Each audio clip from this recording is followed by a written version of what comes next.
Good morning all at ito nga po ulit tayo umagang-umaga, nasipagan po tayo mag-walking. Alam niyo na po kailangan po natin magpapawis. Nakita niyo naman po kung gaano kaliwanag po dito sa Losnap City.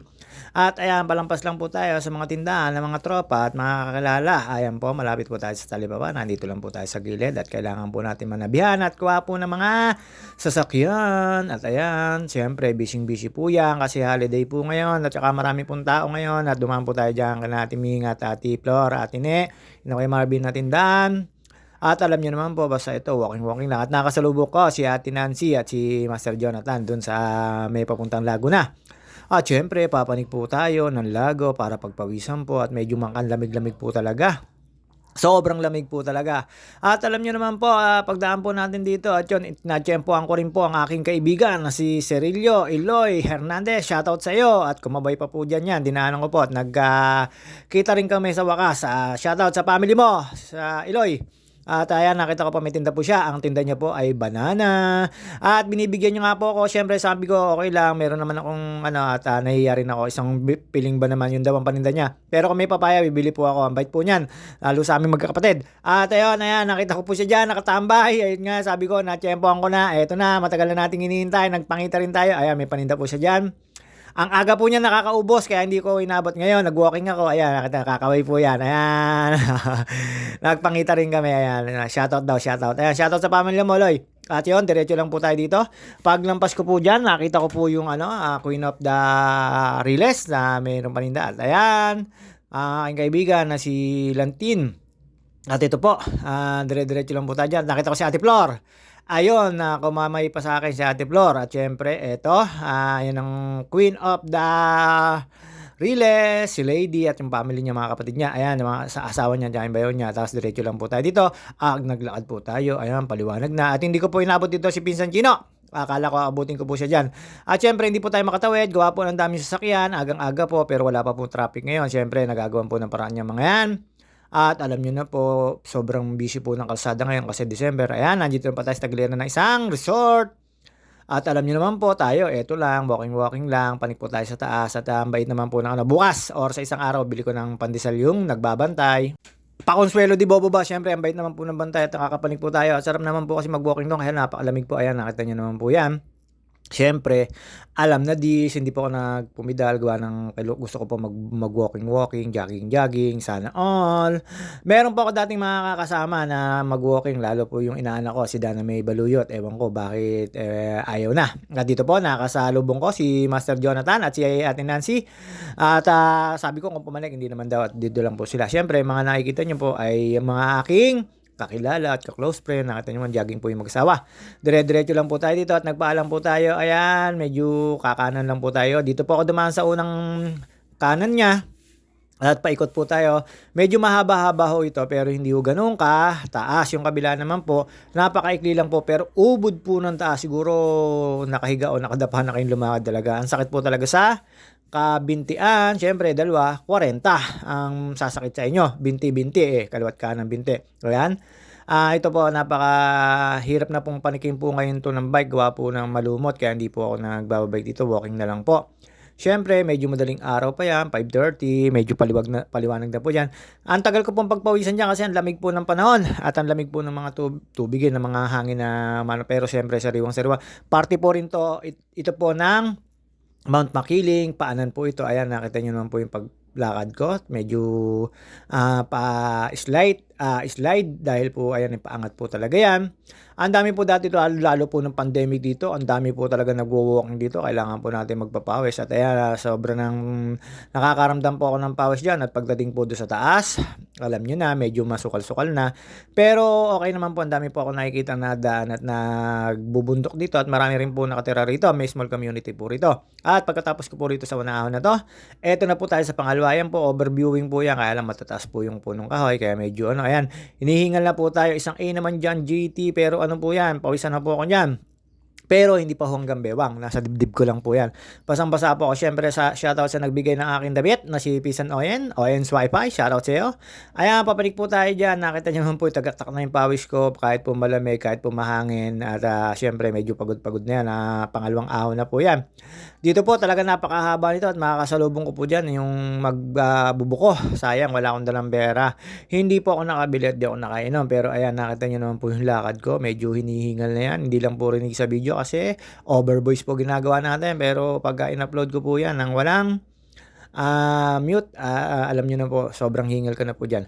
Nakakahapo at nakaka-enjoy umahon dito kasi haba, tapos hindi ka na po magtatagal, hindi na po para humaba yung pag-walkingan mo. Dito lang po, solve na. Kaya lang po yung step na hinahanap nyo ay hindi nyo po makukuha.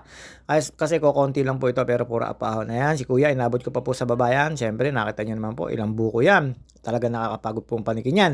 At after this, ayan, ano na po tayo sa ilalim ng puno-puno. Dito pa rin po yan, medyo hingal-hingal na yan ng JT. Nakita nyo naman po yung suot ko. Pang bike, pero nagwa-walking. At after ko po doon, makalampas doon, ito yung huling ahon. Nakita nyo naman po, nasa gitna na po yung mga gumuguho. Ito medyo nakakatakot lang dito pagka nag-uulan. Pero hindi naman po nagla-landslide yan. Yung mga ano lang po yan, nasa tagliran na yan. At alam nyo naman po, dito sa Lago Vista, may top view point. May Lago Vista at may Mountain Peak po kung tawagin to. Ito sa bike po talaga namang ang dami pong pumupunta po rito ng panahon ng pandemic. At after po niya makaahon, may konting lusong. Ayan, dito po pagka nandito na po kasi sa ibabaw. Ito po yung sinasabi ko sa inyong maikli na sobrang taas pong panikin ng bike o lakad, sa sasakyan, ganun din po. Tungal po rito makina. Ayan, overviewing po yan sa Laguna Lake. Yung pong kabilang bundok na yan, pagkakaalam ko Cardona o Talim. Hindi po ako sigurado pero yung kabilang bundok na yan na naiikot po yan ng kalsada by Laguna Loop or kung tawagin ay papuntang C6.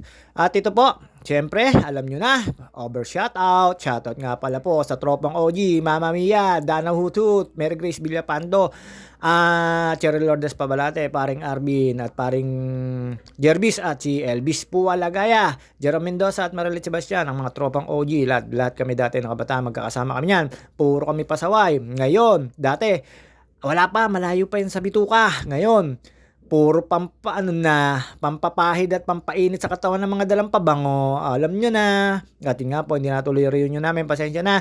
At busy. Ayan.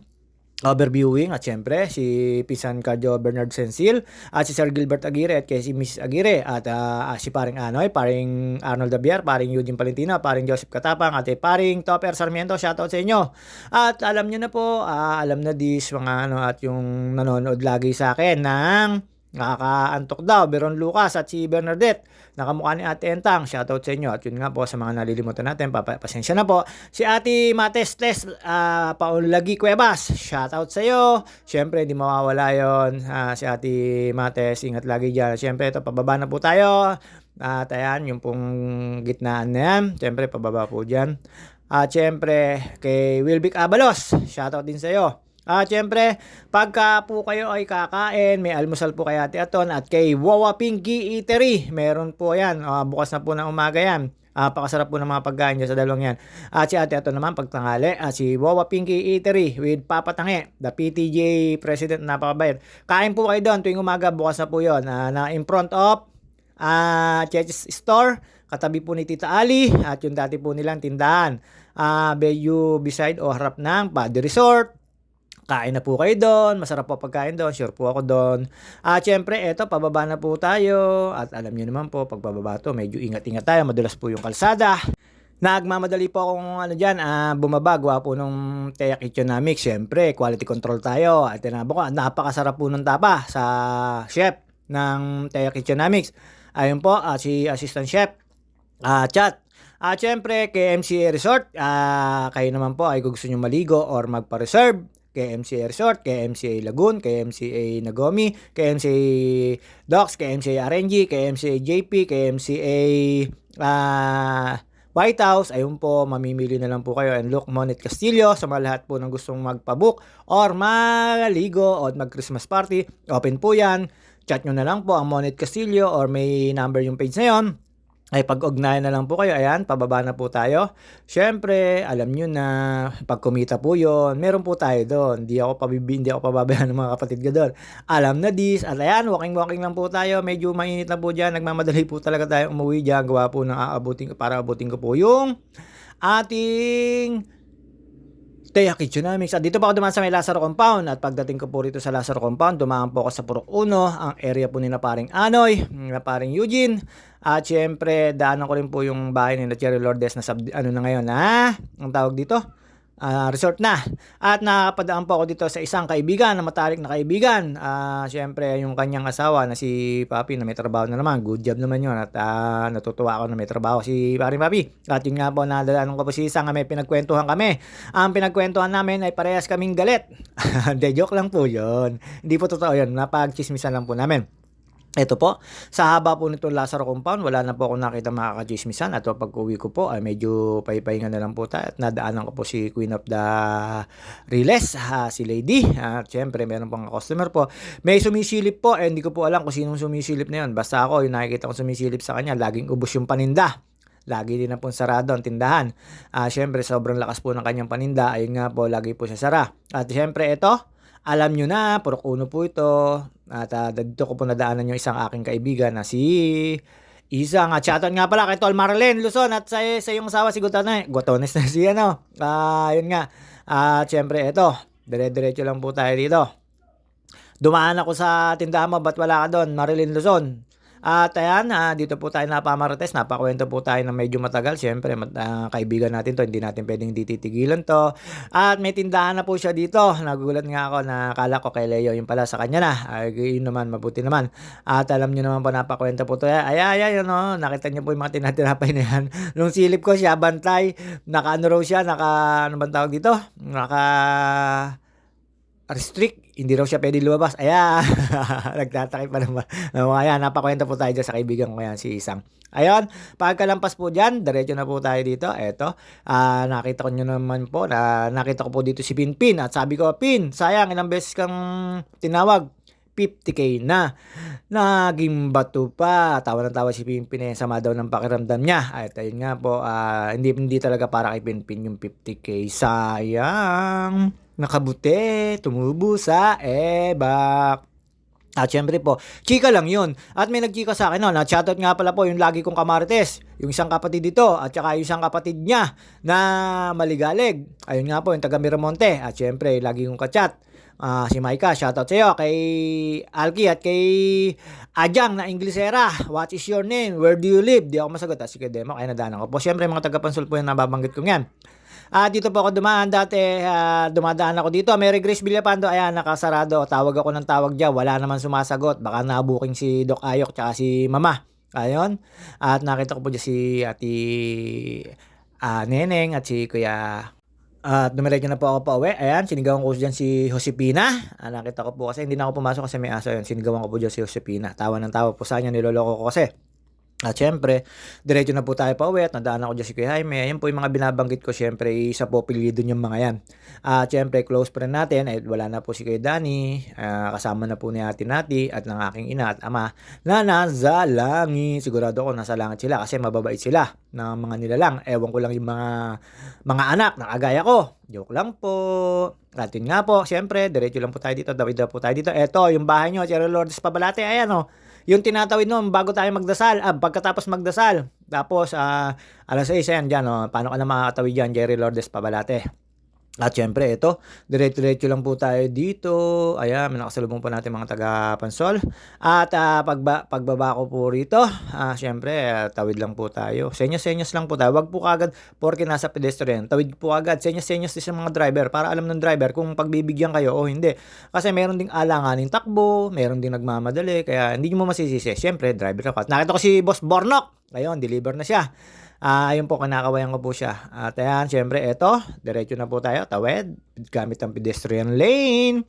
At yun nga po, ayan, nakita nyo po, ayan, daming paninda, daming customer.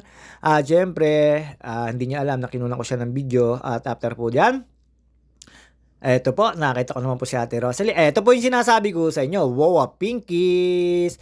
eatery, ayan, ang dami pong customer, ayan, ayaw po magpakuha ng isa kong pinsan, ayan, nakita niyo naman po yan. Siyempre pagkatapos ko po doon, makipagkuwentuhan kay Ate Rosalie na pinatataya ko, wala naman akong dalang pandaya, at ayan, nakita niyo naman po ang aming ilog. At shoutout nga pala po kay Kasmot, OG Dimagila, shoutout sa'yo. Lagi tayong nalilimutan, lagi ka nakalike. At ito, yung kamukha ni Pipoy. Ayan po, yan yung babaeng Pipoy, si Ate Ene. Ayan, pumopost din naman eh. Siyempre, shoutout kay Kana Potpot. At ito, ayan, nakita nyo naman po. Ayan, mga regular na makikita nyo. Ahem. Pero yung tenga ko, dyan ako nakikinig. Pero hindi po ako tumigil, baka mahalata. Alam nyo na, si Ate Gina yon. Shoutout, Ate Gina. Siyempre, after po rito, alam na this, dire-diretso kagad ako sa Teya Kitchenamics Kitchen. At kinuha ko po yung sarap nung tapa, at saka yung bangos. Ang boneless bangos pala, walang tinik. Ngayon ko lang nalaman, kakain ako lagi ng bangos na walang tinik, boneless daw ang tawag. Ayun, joke lang po. Siyempre, eto, di na po tayo magtatagal sa video. Pagkakuha po, lapang po kagad. Nakita ko dyan si Lolong Talong. Ayun, pagkakuha po, ayan, dalawa po yung isang tapa, isang bangos. Alam na dis, gawa ng binalutan. Babus, mga ka-JT.